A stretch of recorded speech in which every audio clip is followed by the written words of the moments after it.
আসসালামু আলাইকুম ওয়া রাহমাতুল্লাহ। ফরজ নামাজের পর ইয়া জাল জালালি ওয়াল ইকরাম 7 বার পাঠ করলে আল্লাহ তাআলা আপনাকে বিশেষ কিছু পুরস্কার দান করবেন। যেই পুরস্কারগুলো আপনার জীবনে এলে আপনার জীবন একেবারেই ধন্য হয়ে যাবে। প্রিয় দর্শক, এমন গুরুত্বপূর্ণ পুরস্কারগুলো পেতে হলে আজকের ভিডিওটি আপনাকে সম্পূর্ণ দেখতে হবে। আমি বিশ্বাস করি যে ব্যক্তি ইয়া জাল জালালি ওয়াল ইকরামকে ভালোবাসে, আল্লাহ তাআলাকে ভালোবাসে, নবী মুহাম্মদ সাল্লাল্লাহু আলাইহি ওয়াসাল্লামকে ভালোবাসে, সে আজকের ভিডিওটি সম্পূর্ণ দেখবে এবং এইখান থেকে আমলটি পরিপূর্ণভাবে শিখে পরবর্তীতে সেও প্রত্যেক ফরজ সালাতের পর উক্ত আমলটি করে মালিকের দরবারে দোয়া করবে ইনশাআল্লাহ ইনশাআল্লাহ। তো প্রিয় দর্শক, আজকের ভিডিওটি একজন মুমিন মুসলমানের জন্য খুবই গুরুত্বপূর্ণ। আমি আজকের ভিডিওতে 2টি পার্ট আলোচনা করব। প্রথম পার্টে আলোচনা করব ফরজ নামাজ না পড়ার 15টি শাস্তি সম্পর্কে, আর দ্বিতীয় পার্টে আলোচনা করব ইয়া জাল জালালি ওয়াল ইকরাম এর সেই অজানা আমল সম্পর্কে। তাহলে চলুন প্রথম পার্টে আলোচনা করি ফরজ নামাজ না পড়ার 15টি শাস্তি সম্পর্কে।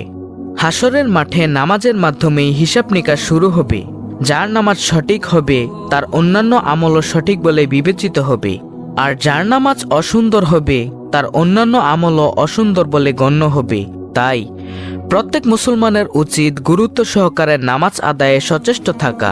যে ব্যক্তি নামাজের ব্যাপারে অলসতা করে তাকে 15 ধরনের শাস্তি দেওয়া হবে। তার মধ্য থেকে 5 ধরনের শাস্তি দুনিয়াতে, 3 ধরনের শাস্তি মৃত্যুর সময়, 3 ধরনের শাস্তি কবরে, আর 4 ধরনের শাস্তি কবর থেকে উঠানোর পর দেওয়া হবে। দুনিয়াতে যে 5 ধরনের শাস্তি দেওয়া হবে তা হলো: 1. তার জীবনের বরকত ছিনিয়ে নেওয়া হবে। 2. তার চেহারা থেকে নেককারের নূর দূর করে দেওয়া হবে। 3. তার নেক কাজের কোনো বদলা দেওয়া হবে না। 4. তার কোনো দোয়া কবুল হবে না। 5. নেকবান্দাদের দোয়ার মধ্যে তার কোনো হক থাকবে না। আর মৃত্যুর সময় যে 3 শাস্তি দেওয়া হবে তা হলো: 1. কষ্ট ও অপমানের সঙ্গে সে মৃত্যুবরণ করবে। 2. ক্ষুধার্ত অবস্থায় সে মৃত্যুবরণ করবে। 3. এমন পিপাসার্ত অবস্থায় সে মৃত্যুবরণ করবে যে সমুদ্র পরিমাণ পানি পান করালেও তার পিপাসা মিটবে না। নাউজুবিল্লাহ। কবরের যে 3 ধরনের শাস্তি দেওয়া হবে সেগুলো হলো: 1. কবর তার জন্য খুব সংকীর্ণ হয়ে যাবে। এমন সংকীর্ণ হবে যে রাসূল সাল্লাল্লাহু আলাইহি ওয়াসাল্লাম বলেন, কবরের 2 পাশের মাটির চাপে এক পাশের বুকের হাড় আরেক পাশে ঢুকে যাবে। 2. তার কবরে আগুন জ্বালিয়ে দেওয়া হবে। 3. তার কবরে এমন একটি সাপ নিযুক্ত করা হবে যে সেই সাপের চোখ হবে আগুনের, নখগুলো হবে লোহার, তার প্রত্যেকটি নখ লম্বা হবে 1 দিনের দূরত্বের পথ। ওই সাপের আওয়াজ হবে বজ্রের আওয়াজের মতো বিকট।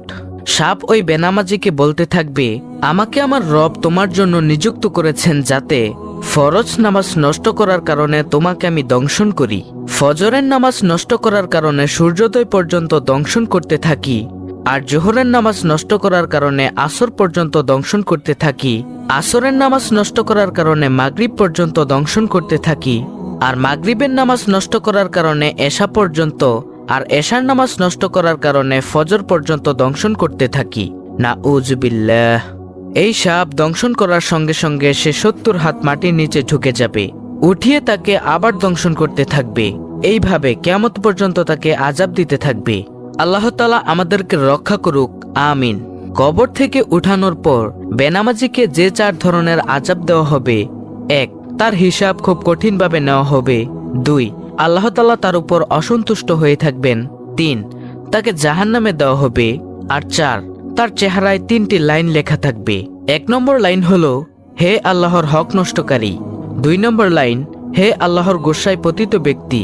3 নম্বর লাইন, তুমি দুনিয়াতে যেমন আল্লাহর হক নষ্ট করেছিলে তেমনি আজ আল্লাহর রহমত থেকে তুমি নৈরাশ। প্রিয় দর্শক, এইভাবে বেনামাজিকে 15 ধরনের শাস্তি দেওয়া হবে। আল্লাহ তাআলা আমাদের সবাইকে 5 ওয়াক্ত নামাজ যথাযথভাবে আদায় করার তৌফিক দান করুক। কেন আমরা নামাজ আদায় করব না? রাসূল সাল্লাল্লাহু আলাইহি ওয়াসাল্লাম হাদিসের মধ্যে কত সুন্দরভাবে বলেছেন। তিনি বলেন, হে সাহাবায়ে কেরাম, শোনো, তোমাদের কারো বাড়ির পাশে যদি একটি প্রবাহমান নদী থাকে, সেই নদীতে যদি সে ব্যক্তি দৈনিক 5 বার গোসল করে তার শরীরে কি কোনো ময়লা থাকতে পারে? তখন সাহাবায়ে কেরাম বললেন, না ইয়া রাসূলুল্লাহ সাল্লাল্লাহু আলাইহি ওয়াসাল্লাম, তার শরীরে কোনো ধরনের ময়লা থাকতে পারে না।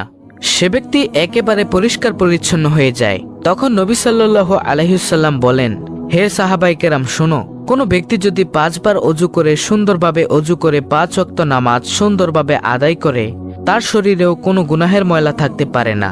সুবহানাল্লাহ, আল্লাহু আকবার। প্রিয় দর্শক, নামাজের এতটাই দাম, এতটাই গুরুত্ব। আল্লাহ তাআলা আমাদেরকে 5 ওয়াক্ত নামাজ জামাতের সাথে এবং মহিলাদেরকে ঘরের মধ্যে সুন্দরভাবে আদায় করার তৌফিক দান করুন। আমিন সুম্মা আমিন। তো এখন বলবো সেই আমলের কথা, যে আমলটি করলে আল্লাহ তাআলা আপনাকে বিশেষ বিশেষ কিছু পুরস্কার দান করবেন। সে আমলটি হলো ইয়া জাল জালালি ওয়াল ইকরাম এর আমল। এটা হলো একটি ইসমে আজম। ইসমে আজম আল্লাহ তাআলার গুণবাচক নাম দিয়ে তৈরি। প্রিয় দর্শক, এই ইসমে আজমের অনেক অনেক দাম। রাসূল সাল্লাল্লাহু আলাইহি ওয়াসাল্লাম একদিন একটি পথ দিয়ে যাচ্ছেন, এমতো সময় দেখলেন এক ব্যক্তি ইয়া জাল জালালি ওয়াল ইকরাম দ্বারা আল্লাহর দরবারে দোয়া করছেন। তখন নবী সাল্লাল্লাহু আলাইহি ওয়াসাল্লাম বলেন, তোমার আজকে যা মনে চায় তাই তুমি আল্লাহর দরবারে চেয়ে নাও, কারণ ইয়া জাল জালালি ওয়াল ইকরাম এর বরকতে আল্লাহ তাআলা তোমার দোয়া আজকে কবুল করে নেবেন। সুবহানাল্লাহ, আল্লাহু আকবার। আমাদের সমাজ থেকে আজকে ইয়া জাল জালালি ওয়াল ইকরাম এর জিকিরটি হারিয়ে গিয়েছে, অথচ কত দামি একটি আমল।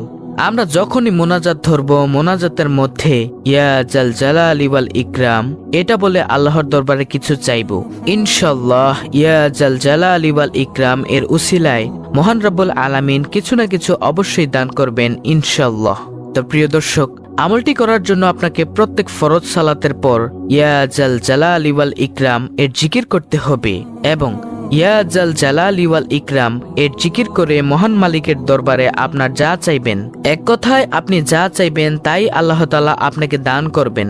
কারণ রাসূল সাল্লাল্লাহু আলাইহি ওয়াসাল্লাম কিন্তু হাদিসের মধ্যে স্পষ্টভাবে বলে দিয়েছেন, যে ব্যক্তি ইয়া জাল জালালি ওয়াল ইকরাম বলে কোনো কিছু চায় তাকে আল্লাহ তাআলা খালি হাতে ফিরিয়ে দেন না। তাই প্রিয় দর্শক, আপনার টাকা লাগবে, পয়সা লাগবে, আপনার ধন দৌলত লাগবে, আপনার মনের দুঃখগুলো আল্লাহ তাআলার দূর করাতে হবে, আপনার গুনাহের জন্য ক্ষমা চাইতে হবে, সকল কিছু মহান মালিকের দরবারে বলবেন। ইনশাআল্লাহ ইয়া জাল জালালি ওয়াল ইকরাম এর বরকতে আল্লাহ তাআলা অবশ্যই দোয়া কবুল করবেন। এছাড়া আপনাকে বিশেষ বিশেষ কিছু পুরস্কার দান করবেন। তা হলো, যেই বান্দা আল্লাহর হয়ে যায় আল্লাহ তাআলাও তার হয়ে যায়। যখন আপনি আল্লাহর পাগল হয়ে যাবেন, আল্লাহ তাআলা আপনাকে গায়েবী খাজানা থেকে রিজিকের ব্যবস্থা করবেন, আপনার অন্তরের মধ্যে প্রশান্তি দান করবেন, প্রশান্তিময় জীবন দান করবেন, পরিবারের মধ্যে সংসারের মধ্যে সুখ শান্তি দান করবেন ইনশাআল্লাহ ইনশাআল্লাহ, এবং সমস্ত আমল করার জন্য আপনাকে তৌফিক দান করবেন। আল্লাহ তাআলা বলেন, চেষ্টা করা বান্দার দায়িত্ব, পূরণ করার মালিক হলো আমি। অতএব প্রিয় দর্শক, আমাদের কাজ হচ্ছে চেষ্টা করা। আমরা সব সময় মহান মালিকের দরবারে বলবো, হে মালিক, তুমি আমাদের দ্বারা এমন কিছু আমল করাও যে আমলগুলো করলে তুমি খুশি এবং তোমার নবী মুহাম্মদ সাল্লাল্লাহু আলাইহি ওয়াসাল্লাম খুশি। অবশ্যই আল্লাহ তাআলা আপনাদের দ্বারা এবং আমার দ্বারা ভালো কিছু আমল করাবেন। প্রিয় দর্শক, এই ইয়া জাল জালালি ওয়াল ইকরাম হচ্ছে অত্যন্ত সুন্দর একটি আমল, যেটা রাসূল সাল্লাল্লাহু আলাইহি ওয়াসাল্লামও করতেন। আল্লাহ রাব্বুল আলামিন আমাদের সকলকে এই আমলটি সঠিকভাবে করার তৌফিক দান করুন। আমিন।